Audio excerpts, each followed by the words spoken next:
We have here the 2023 Ford Ranger. Let's check it out.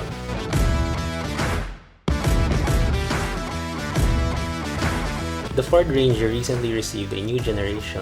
While it still uses the same platform, Ford has done a lot to bring it to the next level in terms of engine, looks, and comfort. What we have is the current top-spec Ford Ranger Wildtrak 4x4 Turbo, and it's priced at 1,885,000 Philippine pesos. Looking at the exterior, this new Ranger is definitely one of my favorites. In front, we get a more muscular, flatter, and tougher looking design. This has Ford signature C-clamp LED DRLs with adaptive matrix LED headlights, which also follow the direction of your steering. The turn signals are also LED. Of course, LED fog lights can be found below. As this is the Wildtrak, we also have a grayed out front grille with an X-shaped lower portion, which gives it an even meaner look. On the side, it's quite similar to the previous generation. We get a nice set of grayed out 18-inch alloy wheels wrapped in Goodyear Territory highway tires. Ground clearance is at 235mm. Toward the back, we can see a more modern rear end. We now get full LED taillights here which look really cool. I also really like the blacked out Wildtrak and 4x4 badges. You'll also notice the Ranger name here on the tailgate. Another thing you'll notice is the bed's roof rail-like rails on the side, which are very useful for tying stuff. Then there's the steps on the side, which also help for easier bed access. Speaking of the bed, this one measures 1,564 by 1,584 by 540mm and payload capacity is at 985 kilograms. This bed is also not featureless because on the side we have a 12-volt power outlet and a 220-volt power socket, so we can actually plug in appliances here. So now we're inside the Ranger Wildtrak 4x4, and as you can see here, it's a huge improvement compared to the previous generation. So we've tested the previous generation a lot, so we're very familiar with everything here. And then as you can see, it's more rectangular. It's a bit more simple design, but at the same time, it's a lot better, especially when it comes to the tech. So we have two screens, which we'll talk about in just a bit, and then we have better materials as well. So for materials, we have soft touch leather on the dashboard. It's really nice. It's not that soft, but it is soft. And then we have lots of hard touch plastic. So unlike the previous generation, which had a completely leather dashboard, this one is hard touch plastic. But in typical Ford fashion, it's very solid. But also, despite that being hard touch plastic, we now have soft touch leather here on the door panel. So this one used to be hard touch plastic. Now this time it's on the dashboard, that's hard touch, and then on the door, soft touch. It's really soft. And also, since this is the Wildtrak, we have orange stitching everywhere. So here in the steering wheel, here in the dashboard, and on the door panels as well as on the seats. And we'll talk about each one in just a bit. So speaking of the steering wheel, it's also completely new. It's a 3-spoke steering wheel design, and again, orange stitching, and it's really thick. That's something I really like about this steering wheel. It's nice and thick, and also compared to the previous generation as well, you can now adjust it for reach, so it's easier for people with short hands, unlike before, which you can only move it up and down. So that's really good. And for the horn, it sounds like something that you would find in a Japanese car. So moving on, we also have our controls on the steering wheel. So on the left, we have our adaptive cruise control, speed limiter, lane keep assist, volume controls for the audio system, controls for the instrument cluster, and more audio controls. Then speaking of the instrument cluster, we have here an 8-inch digital display for the driver. So it looks really nice, it's easy to understand, and it shows us lots of information such as our trip information, of course our fuel, temperature, off-road information as well, and even towing. So I don't think we can use that here in the Philippines. Not many people tow here, but still it's there. And also we have our phone, different settings, and even vehicle maintenance reminders. So we have our oil life over there.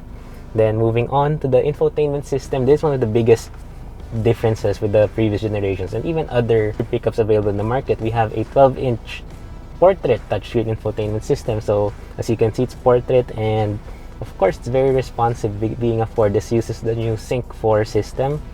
Then yeah, you can see it's very easy to use as well. It's easy to understand. It's not really that confusing, if I'm being honest, and again, it's very easy to read. So right now we put it in dark mode, so that's something that I really like with Ford infotainment systems. It's just keeping them on dark mode. And of course, we have wireless Apple CarPlay and Android Auto. So right now we're in CarPlay. As you can see, it uses a little bit more than half of the screen, and of course, it looks really good as well. Then we also have down here our aircon controls. So this has dual zone automatic climate control, Though I'm not a fan of how they put the climate controls here because they're a bit difficult to use. So everything for the audio, for the settings are easy, but the climate control is a bit confusing. And then also, I also noticed that when playing music, sometimes the screen becomes a bit buggy, so sometimes CarPlay has the tendency to disconnect or not connect at all. And there's a lot of static when you listen to music, and even when Waze tells you directions. So I think that's something that they will have to update. And then going back to the climate control, we have some controls down here. So we have our knobs for the temperature, so that's something that's really good now because the previous one didn't have that. Buttons for the fan speed and a volume knob as well right in the center. So I just wish that they put more buttons, maybe for the automatic setting and even the different zones for the air conditioning. Then moving further down, we have a wireless phone charger. We have two USB ports, so one of them is USB-A and one of them is USB-C. Then a little bit of storage, we can put coins or smaller phones, or even our phone, even if it's a bit big, it can actually fit over there. Then also we have here this storage area. You can also put your phone here, but if you look closely, there's actually an icon over here that says that it's a French fry holder. So if you go drive through Jollibee, McDonald's, or any other fast food restaurant, you can put your French fries over there. Then here we also have two cup holders. We still have the same gear shifter as before, so feels pretty solid and nothing has changed when it comes to that. But I did notice as well that the PR NBM here on the side does look like an afterthought, so they don't, at least like, they just look like stickers, like doesn't even plan to be placed here at all. Then also we have our electronic parking brake. We don't have our auto hold function button over here. It's actually in the screen. It's a bit hard to find. I think they should have placed a button instead, maybe a smaller parking brake and a small auto hold button, but yeah, they put it over there unfortunately. Then moving on, we have here our parking sensors button, our different off-road stuff, and our stability control button, and also our different driving modes for, so we have normal, eco, tow, slippery, mud and ruts, as well as sand mode. Then also we have here our four-wheel drive selection, so we have 4H, 2H, 4L, just the usual. And then when it comes to storage, it's another improvement over here because like I mentioned, we have those storage areas over there. Then we have this huge center armrest with a really large storage inside. Also, we have new dashboard storage, something that many pickup truck owners really like. Storage over here. Of course, our glove compartment, and we also have cup holders on both sides near the aircon vent. So that's another thing that owners really wanted, and Ford has finally added them here. Then for the seats, before we move to the back, let's talk about these front seats. They're also a huge improvement. They're really nice. They hug you really well. And this one, the driver's seat, is power adjust, of course. Also before lumbar, which is, of course, I appreciate a lot. Then again, we have orange stitching, which looks really nice, and then the Wildtrak name embroidered on the back. So very nice, and I really love these seats. Now we're at the back of the Ranger, and as you can see, I have a very good amount of space. So compared to the previous generation, this is a lot better as well. So legroom, really good. Footroom, really good as well. Headroom, also very good. And then materials are a bit downgraded compared to the front. So we have hard touch plastics here. So we still have leather on the side, and then we still have stitched leather for the armrest as well. So that's okay. Then we have two back pockets. The seats are a lot more comfortable as well. So I really like. They're still a bit flat, if I'm being honest. So yeah, they're still a bit flat, but it still feels really good. So they're softer as well. Then another new thing, we have new aircon vents over here. So that's really appreciated. We have two USB ports again, one USB-C and one USB-A, just like in front. And then we have a household power outlet here, so we can charge things like a laptop here, or even our fast chargers for our smartphones. Then of course we have a center armrest over here. It actually locks. There we go. And still it's pretty much the same as what we had in the previous generation. Two cup holders, of course, and that lock that I just mentioned over here. Then yeah, pretty good. So now I think we can go ahead and take this car on a test drive. So now we're driving the Ford Ranger Wildtrak 4x4, and while we're driving in the city right now, not exactly the best place to test it out, but I was able to drive this before during the Ford Ranger and Everest Media Drive, and I must say that it's actually quite similar to the previous generation, both the Ranger and Everest. So there are a couple of things that it improved, so we'll talk about them right now. So first, let's talk about what's under the hood. So under the hood of the Ranger Wildtrak 4x4 is still the same engine. So we still have a 2-liter bi-turbo diesel engine, the EcoBlue engine, and it produces 213 horsepower and 500 Newton meters of torque. And that is still paired to a 10-speed automatic transmission. So when it comes to acceleration, just like before, you can feel all that torque, you can feel all that power. You can really tell that this is one of the fastest pickups in the segment, one of the fastest models in the segment. And also the transmission has really been improved. So this is the most improved part when it comes to the engine, because if before there were times that it would lag a lot, it would do some gear hunting, it would to be confused basically, it doesn't know what to do before, but now it accelerates really well, it shifts really smoothly, doesn't jerk anymore, and it doesn't hunt for gears as well. So now you can actually accelerate really smoothly. There were also times before that when you accelerate, so you're moving, right? Then you let go of the pedal, the car will still continue to accelerate, unlike now. So now that doesn't happen anymore. So that's another thing that they fixed. Other than that, the acceleration still feels the same. So yeah, really quick. It feels really good as well, and it sounds really nice as well. As for the steering feel and the handling, that's another thing that they kind of changed up. So for steering, the one before was really light. So people actually liked it for being light, but some people, like me, would personally prefer something a bit heavier. So now they fixed it. It's a bit heavier now. They added a little bit more weight. So that's something that I really appreciate, that Ford actually did that.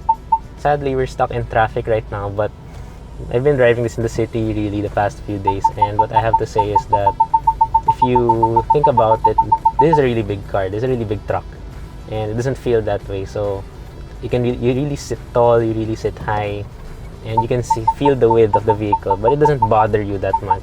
Also for handling, when we took it out on the media drive, we were able to take it on some twisties, and of course driving on the highway. When on the highway, it's really stable, so something that other pickups are not really good at. So this one feels really stable. You really feel confident while taking this on the highway. And also on the twisties, for a pickup truck, it also feels very stable. So body roll was kind of minimized, so that was improved. And then of course NVH was also very improved. So before, the engine was quite loud, now it's really quiet. Even now while we're stuck in traffic, you can hardly hear the engine actually, although you can feel it. So it kind of vibrates, so there's that. But when it comes to noise insulation and the engine sound, it's a lot more refined than before. So that's one thing that I really appreciate as well. As for visibility, like I said earlier, you sit really up high. Then of course we have really big windows, we have really big windshield as well, big side mirrors. So even if you're driving this in tight city streets like that, right now we're stuck in traffic, or if you're entering a parking building, parking garage, it's actually quite easy to drive around, to maneuver, and you don't even feel the size at all, because thanks to the really good visibility. And of course we have a 360 cam, although I must say that the 360 cam could be a bit improved. So in terms of quality, it's not as good, but it's really helpful still. But also, I'd also like to add that we have some kind of space in between the edge of the screen and the camera, so that could be eliminated as well, I hope. Also, going back to the NVH, I'd like to add about the ride quality. So during the media drive, I was able to notice that it's actually quite smooth for a truck. And also, some other media who were with us that day were able to compare to the Everest, and they were even saying that this one is smoother. Although right now during this test drive, now I'm able to take it on my usual route, it actually feels a bit stiff, if I'm being honest. Although it might be because of some overinflated tires. So I actually failed to check the tire pressure, so it might be overinflated. Although still, for a pickup truck, it's really good. Also during the media drive, we were able to take this off-roading, and that's one place where it really shined, because it was really fun to use, of course. So we took it on some river crossings, some rocky roads. We were able to test the ground clearance, wading depth. So everything that we could test about this vehicle's capabilities, we were able to do. And not one time did we feel that something would go wrong. So this really helps with driving confidence. So now we're going a bit up a bumpy road, as you can see. Like I mentioned earlier, it does feel a bit stiffer than I remember. So there is that. When it comes to fuel economy, the Ranger now also really has improved a lot. So on the highway, I was surprised we were able to do almost 20 kilometers per liter. So before we were able to do a maximum of around 17 or 18. Now we can do as much as 20. And then in the city, it can do around 12 or 13 kilometers per liter. So that's another really good thing about this, especially with the high prices of diesel today. And being the top of the line variant, this is also fully loaded with the latest driver assistance tech from Ford. So we have stuff like adaptive cruise control with lane keep assist, and it's one of the best systems out there. Also the automatic emergency braking and many more. So it's around the same level as Honda Sensing, if I may say. The Honda Sensing is actually my standard. If you've been watching our previous videos, I mentioned that several times. So yeah, it's almost close to that level. So it's really good. So it's like we're not gonna be going anywhere anytime soon. Traffic's really bad in this area. So to end this review, I must say that Ford has really done a great job with improving the Ranger. Honestly, the previous generation, they didn't have to do much. They didn't have to really change it because there's nothing wrong with it. But still, they were able to create something even better. And again, what we have here is another game changer for the segment. As usual with previous generation Rangers, something that other models in the segment will also follow in the future. Is it worth it? Definitely. And it's really no surprise that we're already seeing so many of these on our roads, and then lines are really long. Yeah, it's a really good pickup truck. It's a really good choice.